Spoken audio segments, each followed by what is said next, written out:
Nisargadatta Maharaş. Ben oyum. Bölüm 33. Her şey kendiliğinden olur. Bir cinyani ölür mü? O, yaşamın ve ölümün ötesindedir. Kaçınılmaz olarak kabul ettiğimiz şeyler, doğmak ve ölmek, ona hareketsiz olanda hareketi, değişmez olanda değişimi, sonsuzlukta sonu ifade etmenin bir yolu gibi görünür. Cinyani için hiçbir şeyin doğmadığı ve hiçbir şeyin ölmediği, hiçbir şeyin kalıcı olmadığı ve hiçbir şeyin değişmediği, her şeyin olduğu gibi zamansız olduğu açıktır. Cinyani'nin ötesinde olduğunu söylüyorsunuz. Neyin ötesinde? Bilginin ötesinde mi? Bilginin doğuşu ve batışı vardır. Bilinç var olur ve yok olur. Bu, günlük bir olay ve gözlem meselesidir. Hepimiz bazen bilinçli olduğumuzu ve bazen olmadığımızı biliyoruz. Bilinçli olmadığımızda o bize karanlık veya boşluk olarak görünür. Ancak bir cinyani kendisini ne bilinçli ne de bilinçsiz olarak değil, tamamen farkındalık, zihnin iç durumuna ve içeriklerine tanık olarak bilir. Bu tanıklık ne zaman başlar? Bilge bir kişi için hiçbir şeyin başlangıcı veya sonu yoktur. Tuz, suda çözüldüğü gibi her şeyde saf varoluşa dönüşür. Bilgelik, gerçek olmayanı sonsuza dek reddetmektir. Gerçek olmayanı görmek bilgeliktir. Bunun ötesinde ifade edilemez olan vardır. İçimde şu inanç var. Ben bedenim. Kabul ediyorum, bilgelikten uzak konuşuyorum. Ama kendini beden, beden zihin, zihin beden veya hatta saf zihin olarak hissetme hali ne zaman başladı? Bilincin başlangıcından bahsedemezsiniz. Başlangıç ve zaman kavramlarının kendisi bilincin içindedir. Herhangi bir şeyin başlangıcından anlamlı bir şekilde bahsetmek için ondan dışarı çıkmalısınız ve ötesine geçtiğiniz anda böyle bir şeyin olmadığını ve hiçbir zaman olmadığını fark edersiniz. Sadece gerçeklik vardır ve bu gerçeklikte hiçbir şey kendi başına bir varlığa sahip değildir. Dalgalar okyanustan ayrılmaz olduğu gibi tüm varlıklar da varoluşa kök salmıştır. Gerçek şu ki şu anda size soruyorum. Ben bedenim duygusu ne zaman ortaya çıktı? Doğduğunda mı yoksa bu sabah mı? Şimdi. Ama dün de yaşadığımı hatırlıyorum. Dünün anısı sadece şimdidir. Ama elbette zamanın içinde varım. Bir geçmişim ve bir geleceğim var. Şimdi böyle hayal ediyorsunuz. Bir başlangıç olmalıydı. Şimdi. Peki ya son? Başlangıcı olmayan şey sona eremez. Ama sorumun farkındayım. Yanlış bir soruya cevap verilemez. Sadece yanlış olarak görülebilir. Bana göre gerçek. An size ne zaman gerçek göründü? Evet, an benim için oldukça gerçek. Sorunuz hakkında gerçek olan nedir? Bu bir zihin durumudur. Hiçbir zihin durumu zihnin kendisinden daha gerçek olamaz. Zihin gerçek midir? Bu, her biri geçici olan durumların bir araya gelmesinden ibarettir. Nasıl geçici durumların ardışık bir dizisi gerçek olarak kabul edilebilir?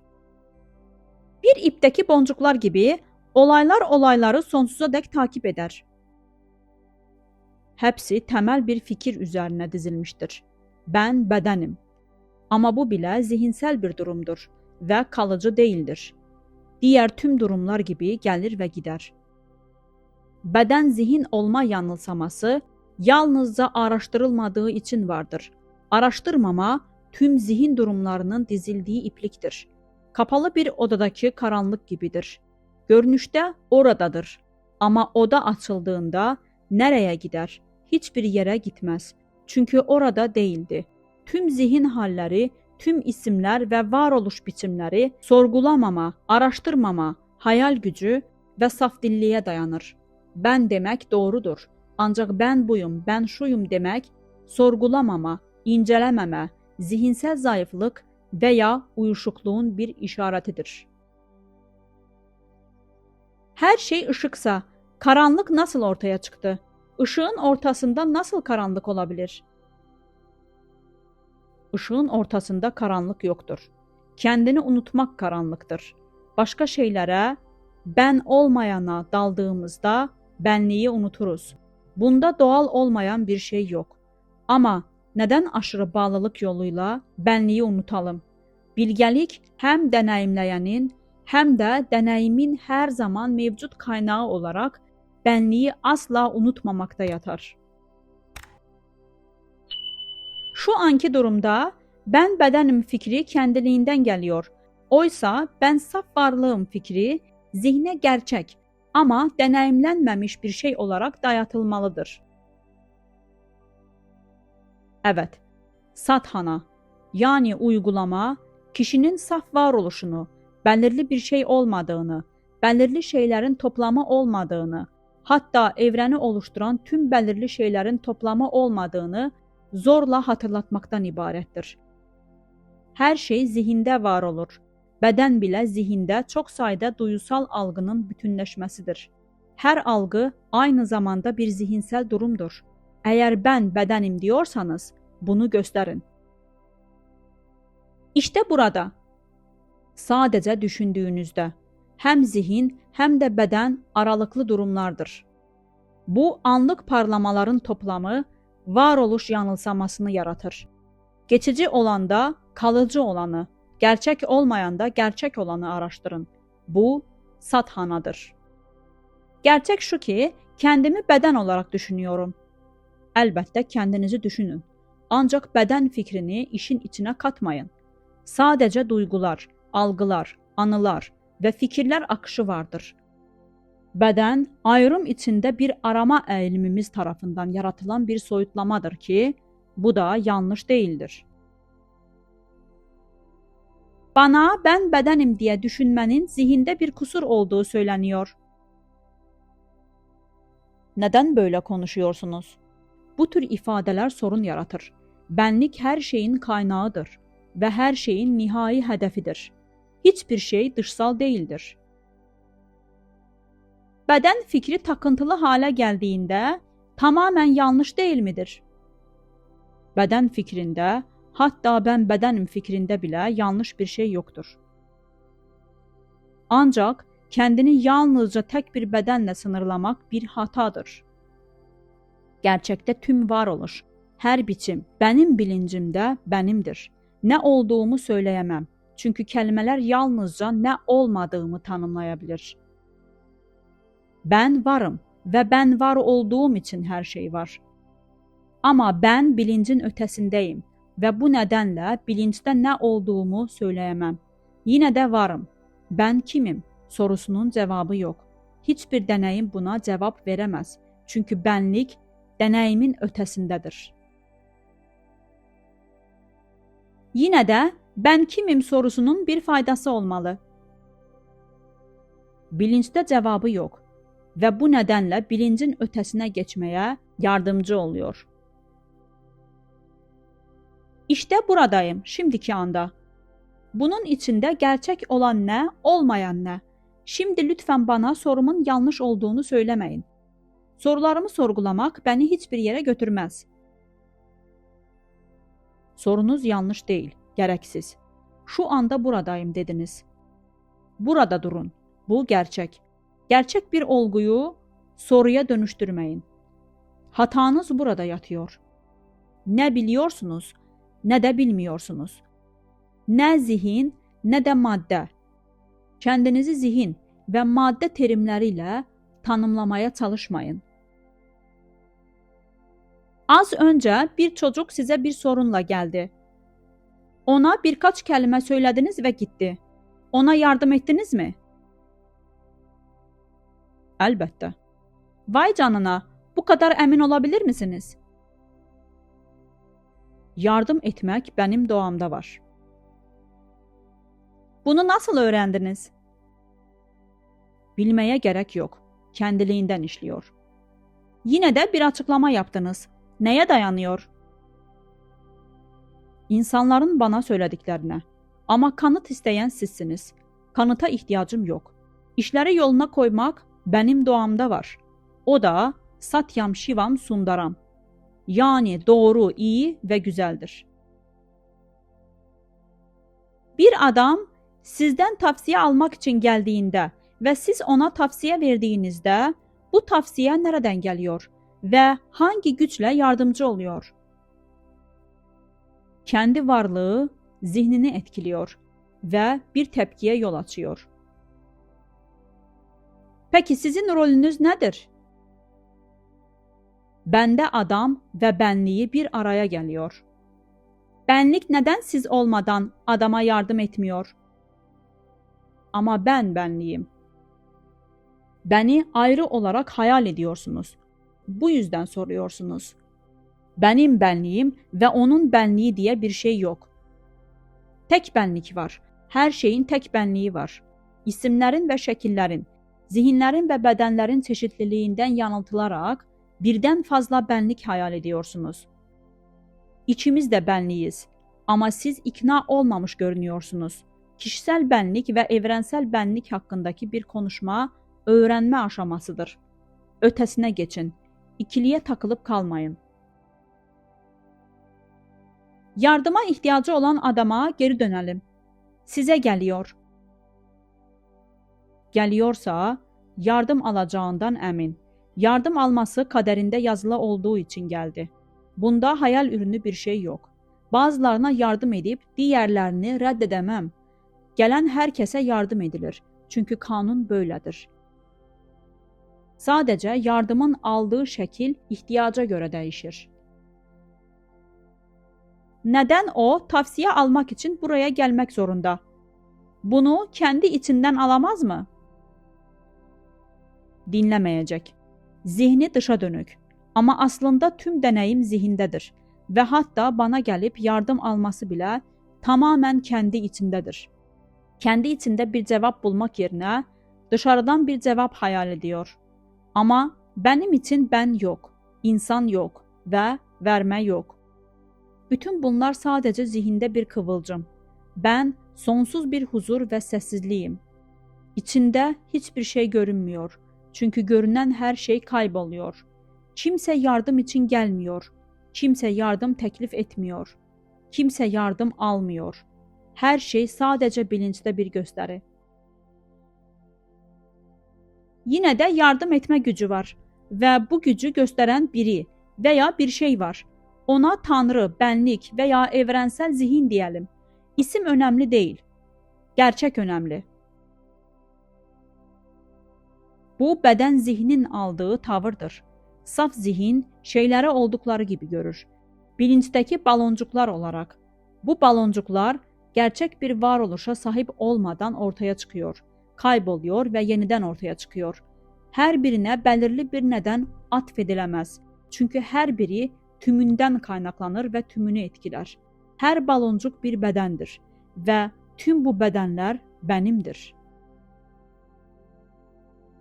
Yani her şeyi doğru yapma gücüne sahip olduğunuzu mu söylüyorsunuz? Benden ayrı bir güç yok. Bu benim doğamda var. Buna yaratıcılık deyin. Bir külçe altından birçok süs eşyası yapabilirsiniz. Her biri altın olarak kalacaktır. Benzer şekilde hangi rolde görünürsem görüneyim ve hangi işlevi yerine getirirsem getireyim, ben olduğum gibi kalırım. Ben hareketsiz, sarsılmaz, bağımsızdır. Evren, doğa dediğiniz şey benim kendiliğimden yaratıcılığımdır. Ne olursa olsun vardır.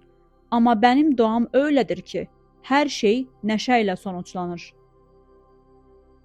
Aptal annesinin ona metil alkol içirmesi sonucu kör olan bir çocuk vakasıyla karşı karşıyayım.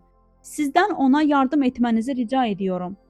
Merhamet dolusunuz ve belli ki yardım etmeye heveslisiniz. Ona hangi gücünüzle yardım edebilirsiniz? Onun durumu bilinçte kayıtlı.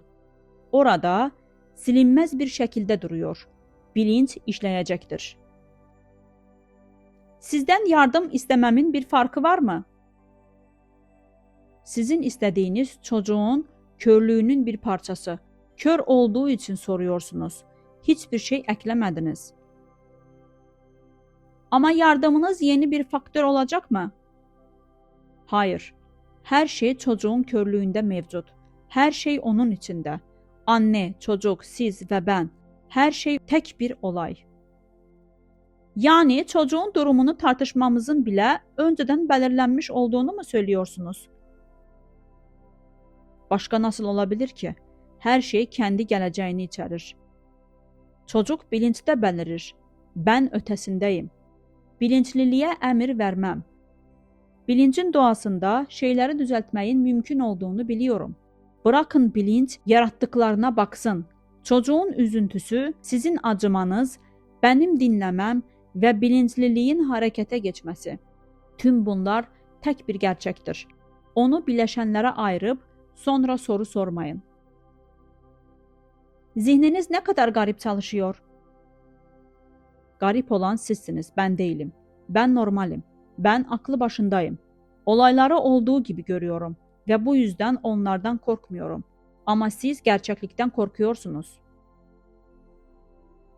Neden korkmalıyım? Sizi korkutan şey kendinizi tanımamanız ve korktuğunuzun farkında olmamanızdır. Korkmamaya çalışmayın. Önce cehalet duvarını yıkın. İnsanlar ölmekten korkar. Çünkü ölümün ne olduğunu bilmezler. Bilge kişi ölümünden önce ölmüştür. Korkacak bir şey olmadığını görmüştür. Gerçek varlığınızı bildiğiniz an hiçbir şeyden korkmazsınız. Ölüm özgürlük ve güç verir. Dünyada özgür olmak için dünyada ölmeniz gerekir. O zaman evren sizin olur. Bedeniniz bir ifade ve bir araç haline gelir. Kesinlikle özgür olmanın mutluluğu tarif edilemez. Öte yandan özgürlükten korkan kişi ölemez. Yani ölemeyen yaşayamaz mı demek istiyorsunuz? İstediğiniz gibi yorumlayın. Bağlılık esarettir. Kopukluk özgürlüktür. Arzu etmek köleliktir. Eğer siz kurtarılırsanız dünya da kurtarılır mı? Bütün olarak dünyanın kurtarılmaya ihtiyacı yoktur. İnsan hata yapar ve üzüntü yaratır. Farkındalık alanına girdiğinde bir cinyani, yani bilgenin bilinci onu düzeltir. Doğası böyledir. Manevi ilerleme diyebileceğimiz şeyi gözlemleyebiliriz. Bencil bir insan dindar olur. Kendini kontrol eder. Düşüncelerini ve duygularını arındırır. Manevi uygulamalara yönelir. Gerçek varlığını fark eder. Bu bir tür ilerleme nedensellik tarafından mı yönetilir? Yoksa tesadüfi midir? Benim bakış açımdan her şey kendiliğinden, oldukça kendiliğinden olur. Ama insan bir teşvik için bir hedef doğrultusunda çalıştığını hayal eder. Aklında her zaman bir ödül vardır ve onun için çabalar. Kaba, gelişmemiş bir insan ödül olmadan çalışmaz. Ona teşvikler sunmak doğru değil mi? Her halükarda kendine teşvikler yaratacaktır. Büyümenin bilincin doğasında olduğunu bilmiyor.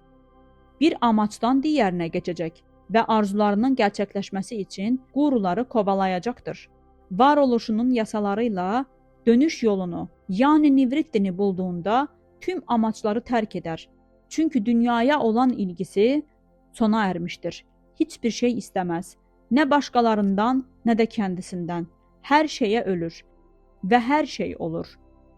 Hiçbir şey istememek ve hiçbir şey yapmamak.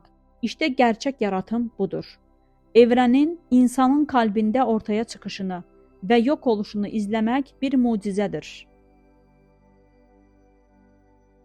İçsel çabanın önündeki en büyük engel can sıkıntısıdır. Öğrenci sıkılır.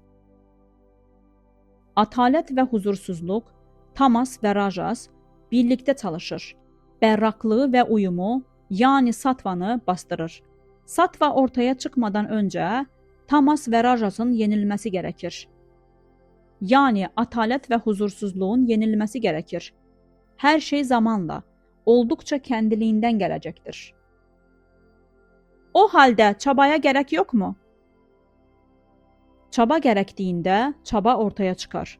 Çabasızlıq gərəkli halə gəldiyində kəndini göstərir. Həyatı zorlamanıza gərək yox. Sadəcə akışına buraxın və kəndinizi tamamən şu anın görəvinə verin. Bu, şu an için ölməkdir. Çünki yaşamaq ölməkdir. Ölüm olmadan hayat olmaz. Dünyanın və bənliyin bir və mükəmməl olduğunu kavrayın. Sadəcə tavrınız hatalı və yenidən düzənlənməsi gərəkiyor. Bu süreç və ya yenidən düzənlənmə sadhana olaraq adlandırılan şeydir. Tənbəlliyə son verərək və tüm enerjinizi netlik və hayırsevərlik için yolu açmaya kullanaraq buna ulaşırsınız. Amma gerçəkdə bunların hepsi kaçınılmaz büyümənin işarətləridir. Korkmayın, dirənməyin, gecikməyin, olduğunuz gibi olun. Korkacak bir şey yok. Güvənin və denəyin. Dürüstcə deney yapın. Gerçək varlığınıza hayatınızı şəkilləndirmə şansı verin. Pişman olmayacaksınız. Son. Dəyərli izləyicilərimiz, əgər bilgi faydalı olduysa, bəyənməyiniz və paylaşmanız bizi sevindirir. Kanalın büyüməsi və daha çox insana ulaşması, daha çox insanın bilgilənməsinə və aydınlanmasına səbəb olur. Bizimlə olduğunuz için təşəkkürlər.